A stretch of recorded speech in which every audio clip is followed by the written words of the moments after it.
আসসালামু আলাইকুম সম্মানিত ভিউয়ার্স। দেশ ও দেশের বাহির থেকে আপনারা যে যেখান থেকে আমাদের ভিডিওটি দেখছেন সকলকে জানাই আন্তরিক শুভেচ্ছা ও মোবারকবাদ। ভিউয়ার্স, বরাবরের মতো আপনাদের সামনে নিয়ে আসলাম TAFE 45 DI power steering body সহ একটি ট্রাক্টরের রিসেলিং ভিডিও।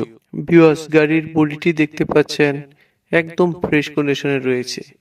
ভিউয়ার্স, গাড়িটি ওভারঅল বলতে গেলে গাড়িটির সামনে দুটি চাকা, ইঞ্জিন, মাঝের দুটি চাকা, বডি সবকিছু একদম পারফেক্ট রয়েছে।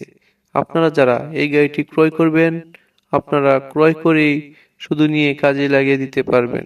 গাড়িতে 45 DI পাওয়ার স্টিয়ারিং বডি সহ একটি ট্রাক্টরের রিসেলিং ভিডিও। ভিউয়ার্স, গাড়ির বডিটি দেখতে পাচ্ছেন একদম ফ্রেশ কন্ডিশনে রয়েছে। ভিউয়ার্স, গাড়িটি ওভারঅল বলতে গেলে গাড়িটির সামনে দুটি চাকা, ইঞ্জিন, মাঝের দুটি চাকা, বডি সবকিছু একদম পারফেক্ট রয়েছে। আপনারা যারা এই গাড়িটি ক্রয় করবেন, আপনারা ক্রয় করেই শুধু নিয়ে কাজে লাগিয়ে দিতে পারবেন। গাড়িতে কোনো প্রকার কাজ নেই, আপনাদের 1 টাকার কাজও করাতে হবে না। ভিউয়ার্স, আপনারা যারা